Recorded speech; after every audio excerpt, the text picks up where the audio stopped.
지난 11월 6일 미국 제47대 대통령으로 도널드 트럼프가 당선되면서 한국의 초미의 관심사는 단연 방위비 분담금 증액 요구였습니다. 지난달 트럼프가 주한미군 주둔 비용에 대한 불만을 대놓고 표시했기 때문인데요. 하지만 이제는 상황이 조금 달라 보입니다. 당선 직후 트럼프 대통령은 윤석열 대통령과의 첫 통화에서 방위비 증액은커녕 오히려 한국의 조선 산업이 절실하다며 도움을 요청하는 모습을 보였기 때문입니다. 그렇지만 호락호락하게 미국을 도와줄 한국이 아닙니다. 계속해서 자신의 뱃속을 배불리면서도 한국을 압박했던 미국에게 당했던 게 한두 번이 아니었기 때문이죠. 한국이 이렇게 미국의 예상과 전혀 다른 반응을 보이자 미국에서는 당혹감을 감추지 못하고 있는 상황인데요. 과연 미국 현지에서는 어떤 일이 벌어지고 있는 건지 함께 알아보러 가실까요? 안녕하세요. 저는 전 미군 해군 중령 마이클 브라운입니다. 현재는 워싱턴 DC의 한 방산 컨설팅 회사에서 일하고 있어요. 전직 미 해군 중령으로서 지금까지 걸어온 제 인생의 여정을 잠시 돌아보면 참 많은 것들이 변했다는 생각이 듭니다. 펜타곤의 분주한 복도를 걸으며 보냈던 시간들이 이제는 워싱턴 DC의 화려한 비즈니스 지구에서의 일상으로 바뀌었네요. 43년이란 시간 동안 저는 줄곧 군인의 길을 걸어왔고 그게 제 정체성의 전부라고 생각했었습니다. 민간 방산 컨설팅 업계로의 전환은 처음엔 두렵기도 했습니다. 20년이 넘는 세월을 바다에서 보낸 해군 장교가 이제는 넥타이를 메고 회의실에 앉아 있다니 가끔은 제가 이 자리에 어울리는 사람인가 하는 의구심도 들었어요. 하지만 지금 생각해보면 이런 변화야말로 제가 세상을 더 넓게 바라볼 수 있게 해준 소중한 기회였던 것 같아요. 군에 있을 때만 해도 동아시아 안보 구조를 굉장히 단순하게 바라봤었습니다. 특히 한국이란 나라를 볼 때면 늘 우리의 보호가 필요한 약한 동맹국이란 프레임에 갇혀 있었어요. 90년대 초임 장교 시절엔 이런 편견이 더 심했죠. 한반도의 평화가 전적으로 우리 미군의 어깨에 달려있다고 생각했으니까요. 이런 고정관념들은 제가 전역을 결심하게 된 이유이기도 합니다. 더 이상 편협한 시각으로 세상을 바라보고 싶지 않았거든요.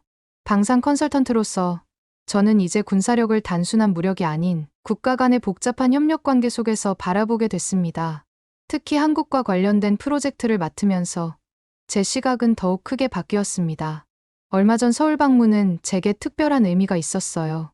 물론 표면적으로는 한국의 방위산업 역량을 평가하기 위한 출장이었지만 그 이면에는 더 깊은 의미가 있었습니다. 20년 전 제가 처음 한국에 왔을 때와는 확연히 달라진 모습에 놀라움을 금치 못했어요. 그러던 중 우연히 마주한 특별한 만찬 자리는 제 인생의 전환점이 됐습니다. 예전 태평양 사령부 시절 알게 된 한국인 친구가 갑자기 연락을 해온 거예요. 처음엔 가벼운 저녁 식사 자리라고만 생각했는데 알고 보니 한국 국방부의 고위 인사들과 함께하는 자리였죠. 이 친구와는 10년도 더 된 인연이에요. 처음엔 서로 업무적으로만 대하던 사이였는데 시간이 흐르면서 서로에 대한 이해가 깊어졌고 이제는 제가 가장 신뢰하는 동료가 됐습니다. 이런 인연이 있었기에 저는 그날 저녁 한국의 국방 정책을 결정하는 분들과 허심탄회한 대화를 나눌 수 있었습니다. 그들의 시각에서 바라본 한반도의 현실, 그리고 한국이 나아가고자 하는 방향에 대해 깊이 있게 이해할 수 있는 소중한 기회였습니다. 그날 저녁의 기억은 아직도 생생합니다. 화려한 강남의 밤거리를 지나 도착한 한 식당은 외관부터 범상치 않았어요. 현대적인 감각과 전통이 절묘하게 어우러진 인테리어가 인상적이었습니다. 안내를 받아 2층으로 올라가는 동안 저는 이런 자리가 마련된 것이 정말 특별한 기회라는 걸 실감했습니다. 고급스러운 문을 열고 룸에 들어서는 순간 제 시선은 자연스럽게 테이블로 향했어요. 반들반들 윤이 나는 흑단 테이블 주위로 한국 국방정책의 핵심 인물들이 앉아 계셨거든요.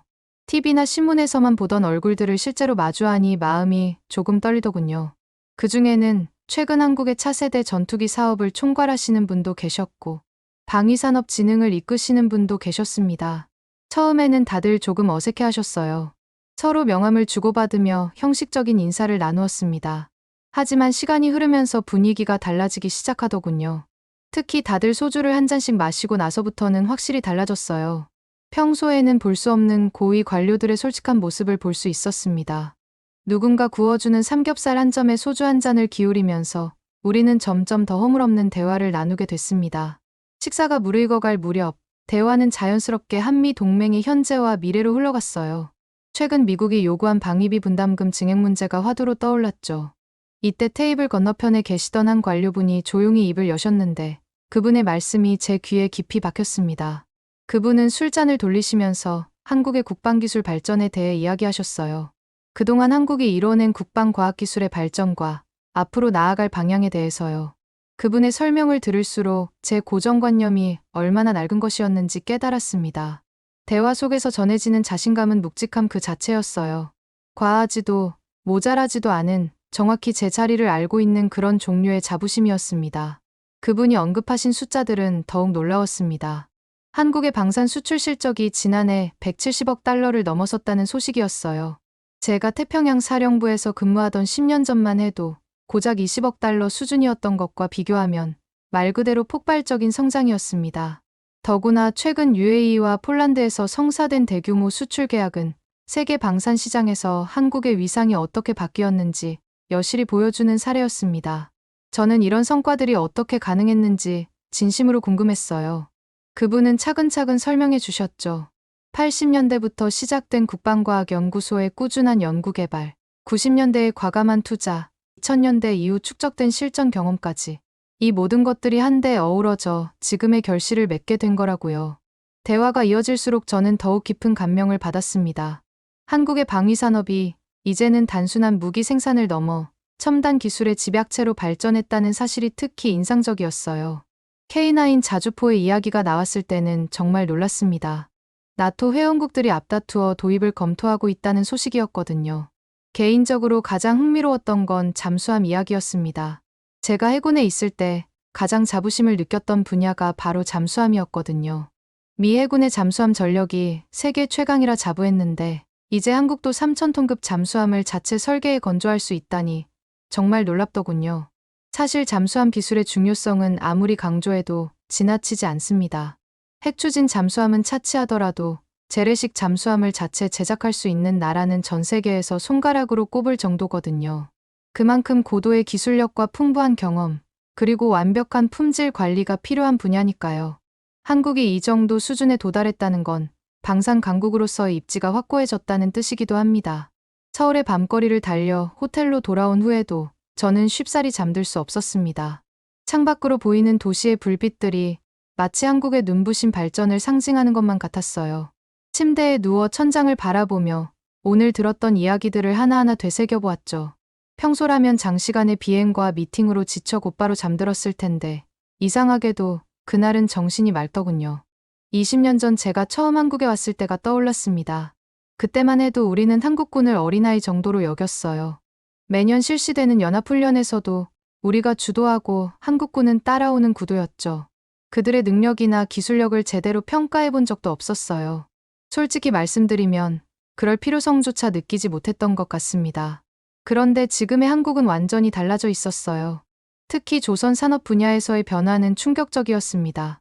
제가 어렸을 때 들었던 이야기가 생각났어요. 미국의 황금기 시절, 미국은 매년 1,000척이 넘는 배를 건조한 적이 있었습니다.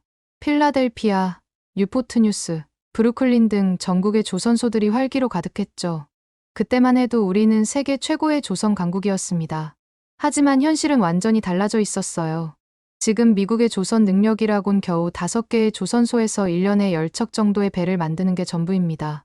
반면 한국은 어떤가요? 세계 최대 조선소들이 쭉 늘어선 거제도와 울산의 전경이 떠올랐어요. 그곳에서는 지금도 세계 최대 규모의 선박들이 끊임없이 건조되고 있었습니다.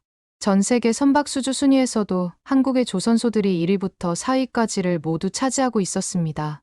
더 충격적인 건 이제는 미국이 한국에 도움이 절실해진 상황이라는 점이었어요. 저희 미 해군의 현실은 생각보다 심각했습니다. 현역 함정들은 하나둘씩 노후화되어 가는데 이를 제대로 정비할 수 있는 시설과 인력이 턱없이 부족했죠. 앞으로 5년간 우리는 새로운 전투함들을 대거 건조해야 합니다. 컬럼비아급 전략 핵잠수함 4척을 비롯해 버지니아급 공격형 잠수함 9척, 최신형 알레이버크급 구축함 10척 등 총 57척의 거대한 건조 계획이 기다리고 있었습니다. 하지만 현실은 녹록지 않았어요. 이미 발주된 함정들의 건조 일정은 최소 3년씩 지연되고 있었고 200척이 넘는 현역 함정들의 정기적인 정비 수요조차 제때 처리하지 못하고 있었거든요. 이런 상황에서 우리가 선택할 수 있는 대안은 한정적이었습니다. 결국 동맹국인 한국의 선진 조선 기술력이 절실해진 거죠. 한국에서의 경험이 채 가시기도 전에 저는 워싱턴 DC의 일상으로 돌아와 있었어요. 서울의 그 저녁 식사 자리에서 받은 충격이 아직도 생생한데 그 충격을 채 회복하기도 전에 마침 오랜 친구 제임스 맥케인과 만날 약속이 잡혔습니다. 그는 현재 미 해군 제7함대에서 복무 중인 현역 장교예요. 우리는 같은 기수로 해군사관학교를 졸업한 사이죠. 조지타운의 오래된 반은 우리의 단골 장소였어요. 빈티지한 나무 가구들과 따뜻한 조명이 있는 이곳에서 우리는 주로 세계 정세나 군사 전략 같은 진지한 주제로 대화를 나누곤 했죠. 하지만 이번에는 뭔가 달랐어요. 평소와 같은 자리, 같은 위스키를 마시고 있었지만 대화의 분위기가 조금 불편했습니다. 제임스는 여전히 20년 전의 시각에서 한 걸음도 나아가지 못한 것 같았어요. 그의 말 한마디에서 뿌리 깊은 편견이 느껴졌습니다. 한국이 아직도 미국의 보호가 절실한 나라이고 그러니 당연히 더 많은 방위비를 부담해야 한다는 논리였죠. 그의 목소리에서는 어떤 오만함마저 느껴졌어요. 특히 제임스가 트럼프 당선인의 최근 발언을 언급했을 때는 정말 놀랐습니다. 한국을 머니머신으로 부르며 방위비 분담금을 10배까지 올려야 한다는 주장에 그가 동의하는 걸 보고 할 말을 잃었어요. 심지어 그는 한국을 여전히 개발도상국 수준으로 평가하고 있었습니다. 마치 시간이 멈춘 것처럼요. 대화가 이어질수록 제임스의 무지가 더욱 분명해졌어요. 그는 한국의 최근 방산 수출 실적은 물론이고 기술력의 발전상에 대해서도 전혀 모르고 있었거든요. 제가 얼마 전 서울에서 보고 들은 이야기들을 전하려 했지만 그의 귀에는 들어가지 않는 듯했습니다. 마치 90년대에 멈춰버린 시계처럼 그의 한국에 대한 인식은 전혀 업데이트되지 않은 채였어요. 우리는 같은 해군 장교 출신이지만 이제는 세상을 바라보는 시각이 너무 달라져 있었습니다. 제임스와 같은 편견이 우리 군 내부에 아직도 깊이 뿌리박혀 있다는 사실이 안타까웠어요. 시대는 빠르게 변하고 있는데 우리의 인식은 여전히 과거에 머물러 있는 것 같았습니다.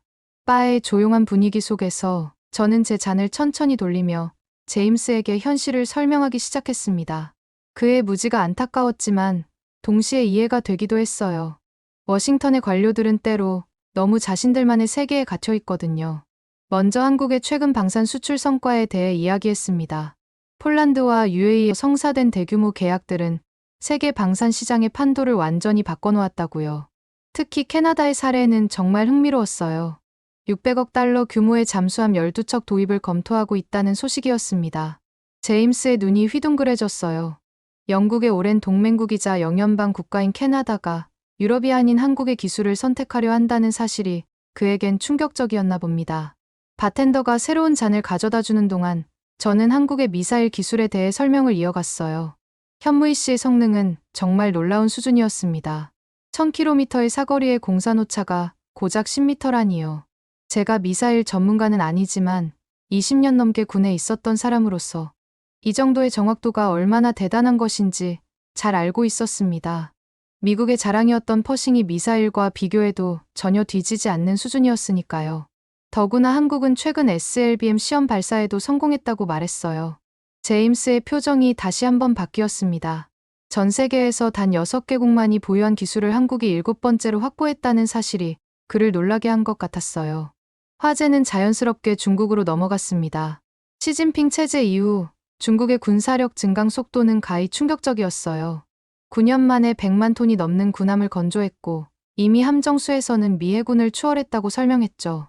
특히 그들의 군함 건조 속도는 우리의 상상을 뛰어넘는 수준이었어요. 우리가 1년 동안 애써 만드는 군함을 그들은 한 달 만에 뚝딱 만들어내고 있었으니까요. 더욱 우려스러운 건 중국의 태평양 진출 전략이었습니다.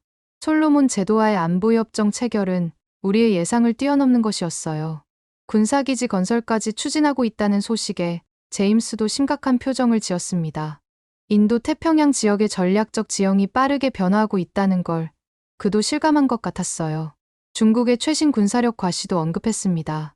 스텔스 전투기 젠35의 공개와 ICBM 시험 발사는 분명 우리에 대한 도전장이었습니다. 이런 상황에서 우리 혼자서는 중국의 군사력 팽창을 견제하기 힘들다고 설명했어요. 한국과의 긴밀한 협력이 필요한 이유가 바로 여기에 있었습니다. 제 설명이 끝나갈 무렵 제임스의 표정이 달라져 있었어요. 그의 눈빛이 흔들리는 걸 보니 뭔가를 깊이 생각하는 것 같았습니다. 우리가 오래된 편견에 사로잡혀 있는 동안 동아시아의 전략적 환경은 이미 크게 바뀌어 버렸다는 현실을 그도 깨달은 것 같았어요. 다음 날 아침, 저는 서둘러 대사관으로 향했습니다. 평소보다 일찍 출발했는데도 교통체증 때문에 회의 시작 10분 전에야 도착할 수 있었어요. 대사관 건물로 들어서면서부터 뭔가 분위기가 심상치 않다는 걸 느꼈습니다. 평소의 경제 브리핑과는 다른 긴장감이 감돌았거든요. 회의실에 들어서자 이미 대부분의 참석자들이 자리에 앉아 있었습니다. 창가 쪽의 긴 테이블에는 경제 분석가들이, 안쪽의 원형 테이블에는 군사 전문가들이 자리 잡고 있었어요. 모두들 심각한 표정으로 자료를 훑어보고 있었습니다. 이날의 주요 의제가 방위비 분담금 문제라는 걸 알고 있었기 때문일 겁니다. 당선인의 최근 발언이 회의의 도화선이 됐어요. 현재 수준의 9배, 연간 100억 달러까지 방위비를 올려야 한다는 주장은 회의실을 달궜습니다. 참석자들은 각자의 의견을 쏟아내기 시작했어요. 제 옆자리의 경제 분석가는 지난 30년간의 한국 내 반미 감정 추이를 보여주는 그래프를 꺼내들며 방위비 증액이 위험한 결정이 될 수 있다고 경고했습니다.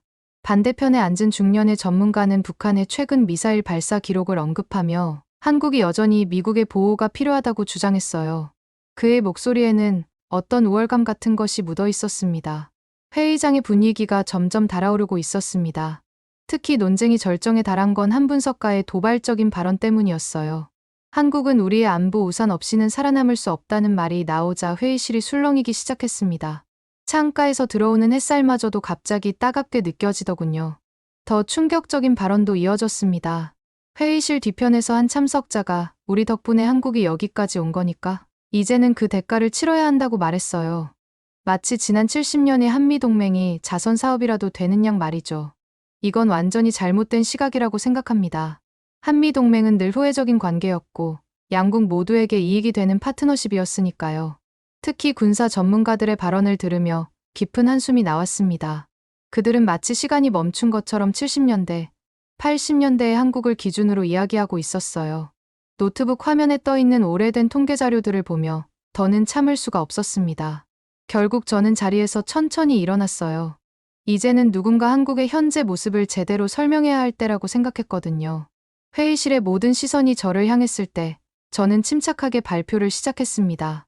먼저 한국의 항공우주 산업 성과부터 이야기했어요. KF-21 보람의 전투기는 그동안 미국, 러시아, 중국도만 가능하다고 여겨졌던 스텔스 전투기 개발의 새로운 지평을 열었다고 설명했죠.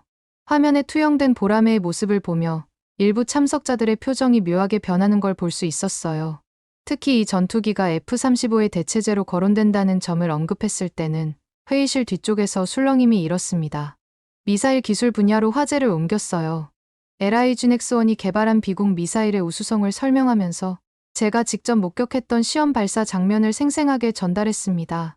특히 이 미사일이 세계에서 유일한 유도로켓 중 하나라는 점, 그리고 까다롭기로 유명한 미 국방부의 해외 비교 시험까지 통과했다는 사실을 강조했어요.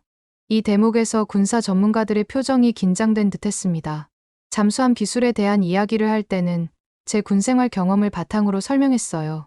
도산한 창호급 잠수함의 성능이 얼마나 뛰어난지, 세계 최고 수준의 기술력을 어떻게 인정받게 됐는지 상세히 풀어냈습니다.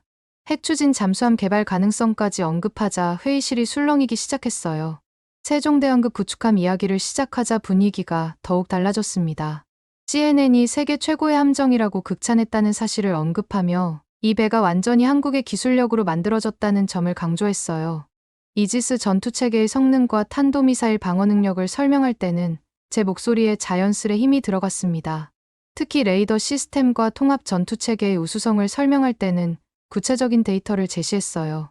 미 해군의 최신의 구축함과 비교 분석한 자료를 보여주면서 회의실의 공기가 점점 무거워지는 걸 느낄 수 있었습니다. 몇몇 참석자들은 노트북을 닫고 진지하게 경청하기 시작했어요. 이어서 2019년 동해에서의 경험담을 나누기 시작하자 회의실은 말 그대로 물을 끼얹은 듯이 조용해졌습니다. 우리 항모전단과 한국 해군의 연합훈련 중 발생한 예기치 못한 태풍 상황, 그리고 통신 시스템이 완전히 마비된 극한의 상황에서도 완벽한 대처를 보여준 한국 해군의 모습을 상세히 전했어요. 제가 현장에서 직접 목격한 그들의 전문성과 침착성은 정말 감동적이었거든요. 한국 해군의 지휘 통제 시스템에 대한 설명도 이어갔습니다. 험악한 기상 조건 속에서도 각 함정들이 보여준 완벽한 팀워크와 임무 수행 능력은 그 어떤 해군도 부럽지 않은 수준이었습니다. 끝으로 한국의 방산 수출 전략의 특징을 강조했어요. 단순한 무기 판매를 넘어서 기술 이전과 현지 생산까지 제공하는 통합적인 접근 방식이 어떻게 글로벌 방산 시장의 판도를 바꾸고 있는지 설명했습니다. 3시간에 걸친 긴 회의가 마무리될 무렵 회의실의 분위기는 처음과는 완전히 달라져 있었습니다. 아침의 날카로운 긴장감은 사라지고 깊이 있는 이해와 공감의 기운이 감돌았어요. 특히 경제 분석가들의 표정이 인상적이었습니다. 그들은 열심히 메모를 하면서 새로운 관점에서 한미동맹을 바라보기 시작한 것 같았어요. 한국을 더 이상 지원이 필요한 약한 동맹국이 아닌 함께 미래를 만들어갈 든든한 파트너로 인식하기 시작한 거죠. 회의가 끝나고 다들 자리를 떴지만 저는 혼자 사무실에 남았습니다. 창밖으로 보이는 포토맥 강변의 풍경을 바라보며 제 과거를 돌아보게 됐어요. 해군사관학교를 졸업하고 첫 임관했을 때부터 태평양 사령부에서 근무하던 시절, 그리고 최근까지도 제가 얼마나 좁은 시각으로 세상을 보고 있었는지 깊이 반성하게 됐습니다. 책상 위에는 회의 때 사용했던 자료들이 아직 널브러져 있었어요. 한국의 방산 수출 통계, 기술 개발 현황, 그리고 최근의 국방 정책 자료들까지 이 모든 자료들을 정리하다 보니 제 머릿속에서는 관련 내용들이 자연스럽게 들어오기 시작했고, 며칠 뒤 국방부에 제출한 한미동맹의 새로운 패러다임, 보호자에서 파트너로라는 제목의 보고서는 그렇게 탄생했어요. 문득 서울에서의 그 저녁 식사 자리가 떠올랐습니다. 은은한 조명 아래에서 들었던 그 고위 관료의 말씀, 우리는 이제 자주국방의 길을 걸을 준비가 되어 있다. 당시에는 그저 의례적인 외교 수사로 들렸던 그 말이 이제는 완전히 새로운 의미로 다가왔어요. 그건 단순한 자신감의 표현이 아니었습니다. 수십 년간의 노력과 투자, 그리고 끊임없는 기술 혁신을 통해 이미 현실이 된 사실의 담담한 선언이었던 거예요. 창가에 비친 석양을 바라보며 저는 이제 한미동맹이 진정한 의미의 동등한 파트너십으로 발전해 나갈 것이라는 확신이 들었습니다. 한국이 걸어온 길을 되돌아보니 그들의 성장은 결코 우연이 아니더군요. 그것은 치밀한 계획과 꾸준한 노력, 그리고 흔들리지 않는 의지가 만들어낸 필연적인 결과였습니다. 이제는 우리도 이런 변화를 진지하게 받아들이고 새로운 시각으로 한미동맹을 바라봐야 할 때라고 생각합니다. 오늘의 사연은 어떠셨나요? 오늘의 사연이 마음에 드셨다면 좋아요만 한번 눌러주세요. 1초밖에 안 걸리지만 좋아요를 한번 눌러주시면 더 좋은 사연을 소개해드리는데 큰 힘이 된답니다. 긴 영상 시청해주셔서 감사합니다. 오늘도 행복한 하루 보내세요.